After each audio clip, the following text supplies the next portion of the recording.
resep dokter, ya. Namun harus diserahkan oleh apoteker di apotek. Jadi yang boleh menyerahkannya adalah apoteker, ya. Pemilihan dan penggunaan obat daftar obat wajib apotek itu harus dengan bimbingan apoteker. Sebentar ya.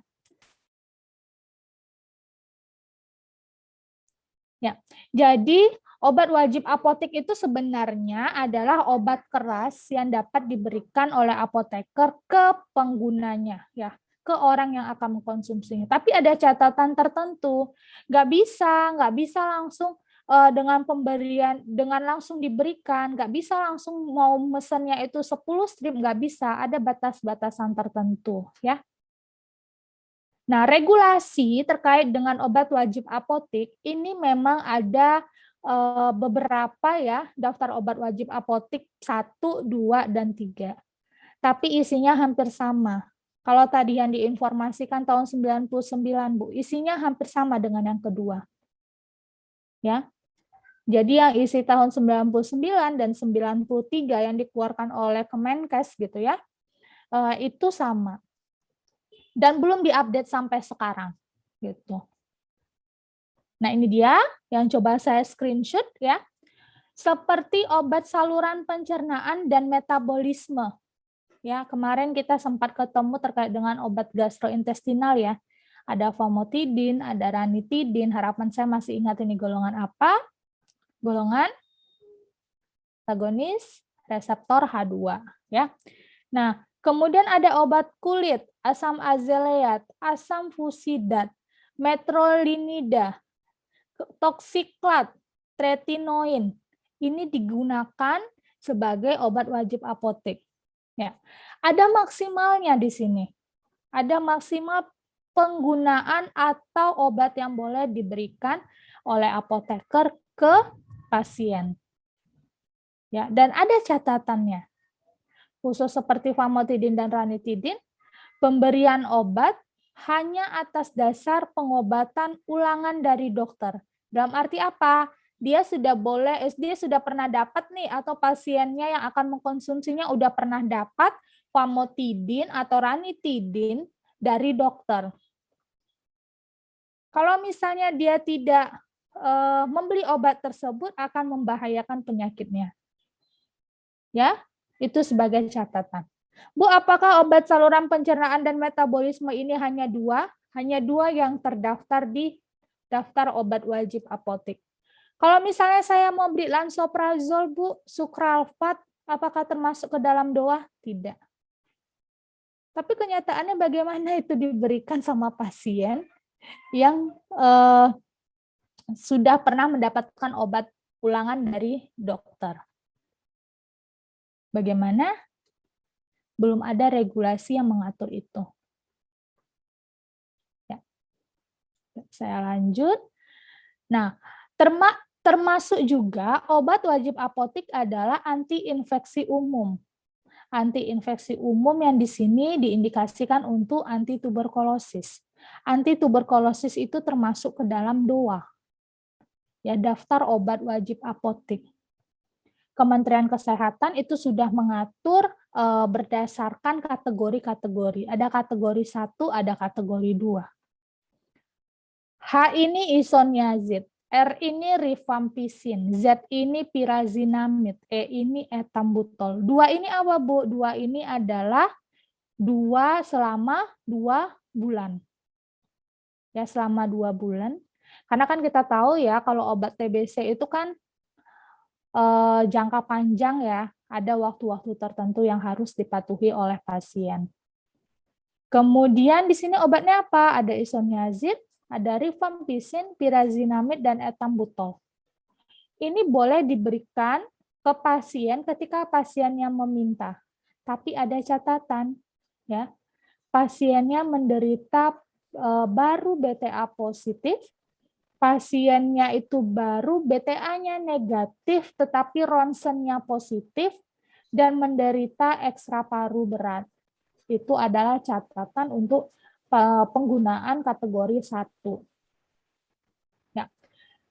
Tetapi kalau misalnya nih, oh ternyata udah enakan pasiennya, tiba-tiba itu mendengar dari tetangga, pengen beli lah isoniazid sama rifampicin, dosisnya ditingkatkan, boleh, tidak boleh. Ada catatan di sini, ya. Sebelum fase lanjutan, penderita harus kembali ke dokter. Jadi harus diperiksa kembali. Jadi prinsipnya ketika apoteker ingin memberikan obat wajib apotek kepada pasien yang meminta di apotek gitu ya, kita harus mempertanyakan apakah ini baru digunakan atau apakah ini sudah pernah digunakan. Ya, itulah pentingnya kita melakukan swamedikasi. Ya, pentingnya kita melakukan konseling, kita menggali dengan lebih teliti, lebih cermat apa-apa saja yang dialami oleh si pasien. Ya. Kemudian kategori kedua, di sini ada 2 HRZES, tambahannya adalah streptomycin, ya. Kemudian di sini diberikan obatnya itu selama 2 bulan. Ada termasuk kategorinya di sini penderita kambuh atau relapse. Relapse ini maksudnya adalah pasiennya sudah pernah terdiagnosa negatif, ya, tetapi mengalami gejala yang sama ketika 2 bulan, gitu. Dan itu termasuk ke dalam relapse, gitu ya. Penderita gagal pengobatan BTA positif. Kalau misalnya dia menggunakan kategori 1, ternyata masih ada nih bercak-bercak pada ronsen parunya. Masih ada nih kelihatan kalau BTA-nya itu positif, ya. Itu bisa menggunakan kategori kedua. Apalagi, nah ada lagi fase keempat dan ketiga, ya. Nah ini sama-sama obat untuk anti tuberkulosis. Jadi yang masuk ke dalam obat daftar obat wajib apotik itu selain obat TBC tadi, kemudian obat apa lagi? Saluran pencernaan dan alergi. Ya. Sistem muskuloskeletal. Ya, ini contohnya apa? Ada allopurinol, ada natrium diklofenak. Natrium diklofenak ternyata termasuk ke dalam obat wajib apotik. Jadi kalau misalnya obat kami sakit gigi, Bu, kemudian diberikan natrium diklofenak. Boleh, Bu? Boleh, asalkan sudah ada vital gitu ya, dan didukung oleh media elektronik, itu dapat meningkatkan kemampuan seseorang untuk melakukan swamedikasi. Tetapi untuk swamedikasi itu atau obat wajib apotik itu tidak boleh diberikan kepada seseorang seperti wanita hamil, anak di bawah umur 2 tahun, dan lansia atau yang kita sebut umurnya di atas 65 tahun. Kenapa di bawah 2 tahun nggak boleh? Belum sempurna organ-organ di dalam tubuhnya. Kalau di atas 65 tahun bagaimana? Sudah mengalami penurunan fungsi organ. Sehingga butuh penyesuaian dosis. Ya. Dan wanita hamil gimana? Dikhawatirkan membahayakan janinnya. Jadi kalau misalnya seseorang nih datang ke apotek itu pengen membelikan sesuatu obat terkait dengan 3 kondisi tersebut, itu biasanya jawaban dari petugas adalah boleh ke dokter saja, Bu, konsultasikan. Berarti kita nolak rezeki dong, Bu? Enggak, kita enggak nolak rezeki. Malah kita melindungi diri sendiri supaya tidak terjadi kesalahan. Oke? Nah, kemudian swamedikasi itu merupakan salah satu obat yang bisa diberikan kepada seseorang untuk memperbaiki gejala yang dia rasakan, gitu. Dengan kata lain, kalau misalnya dia nggak beli obat ini nih, bahaya nih dia nih. Ya, tapi kalau misalnya swamedikasi dengan obat tidak memberikan resiko pada kelanjutan penyakitnya, ini dalam artian, oh ternyata obatnya ini dapat membahayakan penyakit dari si pasiennya, nggak boleh diberikan. Ya, penggunaannya tidak memerlukan cara khusus, hanya penggunaannya melalui oral, gitu ya, atau sublingual, bolehlah melalui saluran pencernaan, nggak apa-apa. Tapi kalau sudah suntik gitu ya, itu tidak bisa diberikan pelayanan swamedikasi. Ataupun bilangnya, saya itu perawat loh, saya bisa melakukan itu gitu ya. Nah, tanya dulu itu perawatnya sudah punya STR apa belum gitu ya. Atau jangan-jangan masih semester 1 gitu kan. Kan dikhawatirkan membahayakan dirinya sendiri. Terus penggunaannya diperlukan untuk penyakit yang prevalensinya tinggi di Indonesia. Ya, ini boleh digunakan pada pasien-pasien yang akan memperoleh swamedikasi. Termasuk ya, tadi obat apa? Hipertensi. Kemudian apa lagi? Diabetes mellitus. Walaupun dia tidak terdaftar pada daftar obat wajib apotek, tetapi untuk swamedikasi dia boleh membeli obat tersebut. Oke? Ada yang mau ditanyakan sebelum kita masuk ke kasus? Swamedikasi ini nggak perlu banyak materi ya. Kita akan menjelaskan, kita akan aplikasikan pada kasus. Nanti saya akan meminta kalian nih untuk melakukan konseling terhadap temannya. Ada yang mau ditanyakan dulu? Bu, izin tanya Bu. Ya, silakan Pak Catur. Ya, gini Bu, jadi untuk ini kan obat wajib apotek kan salah satunya kan obat kontrasepsi ya Bu ya. Ya. Tadi sudah dijelaskan di depan. Nah ini gini Bu, kendala di lapangan yang saya alami itu gini Bu. Kadang ada beberapa pasien itu yang beli obat kontrasepsi tanpa resep dokter Bu. Dan itu Semakin banyak yang jujur, semakin banyak juga yang mencari celah. Itu adalah prinsip ekonomi, ya. Semakin banyak yang jujur, semakin banyak yang mencari celah. Kalau misalnya bagaimana, balik lagi kepada perusahaan atau apoteknya itu sendiri, gitu.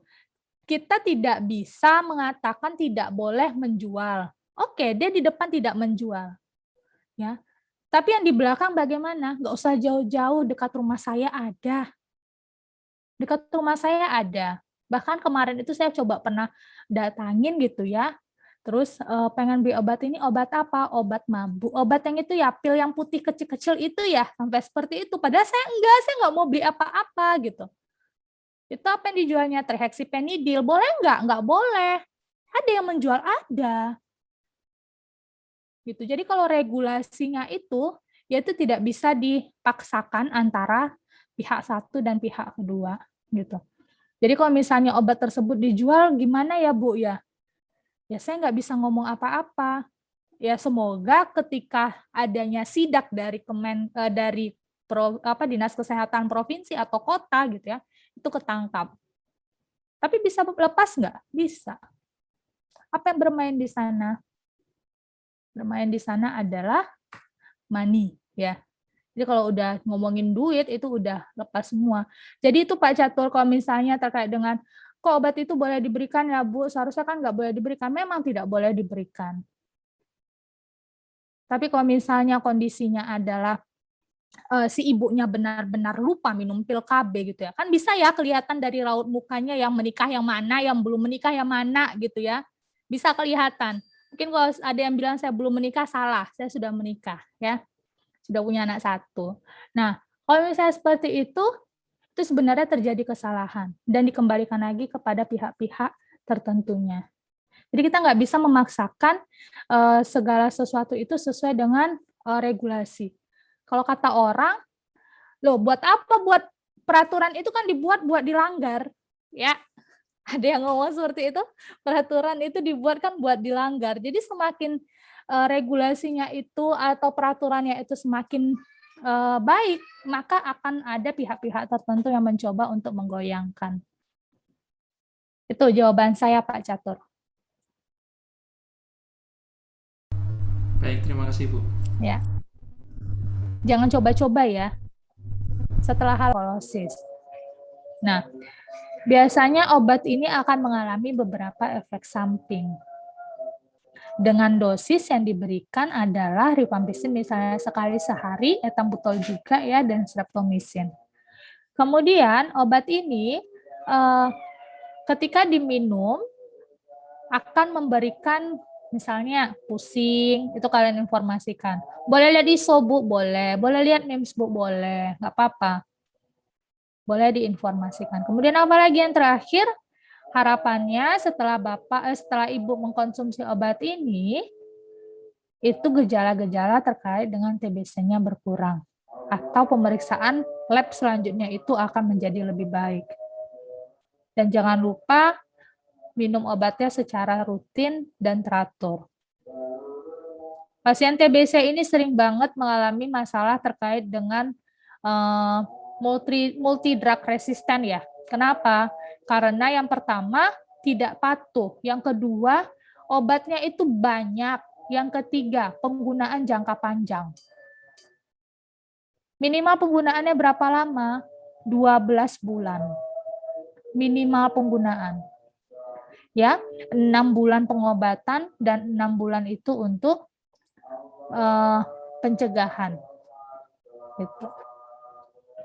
Ada yang mau ditanyakan? Tidak.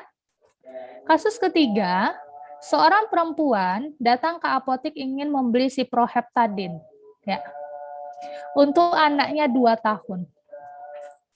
Kata tetangganya, obat tersebut meningkatkan nafsu makan. Karena ini swamedikasi ya, jadi dia tidak ada ke dokter kata tetangga, kata si ini, kata si itu, misalnya. Ya, berikan konseling swamedikasi terkait dengan obat yang akan diberikan ke perempuan tersebut. Siproheptadin ini tadi bagian depan buat apa?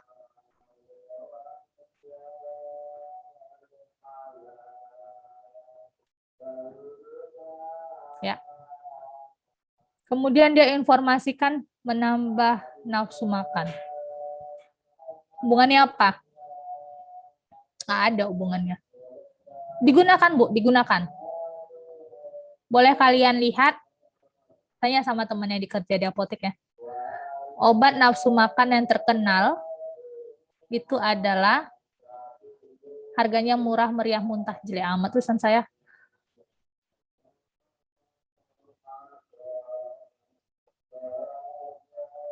Ya. Ada Pronisi, isinya siproheptadin dan dexamethasone. Ini adalah obat untuk meningkatkan nafsu makan. Dari mana meningkatkan nafsu makan? Efek sampingnya.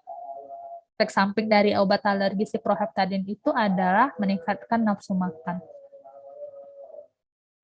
Boleh nggak diberikan sama anak-anak? Nggak boleh. Ya, nggak boleh. Banyak kok obat-obat tambahan yang lainnya. Bu, misalnya dia mau beli ini, kemudian kita sarankan obat lain, boleh.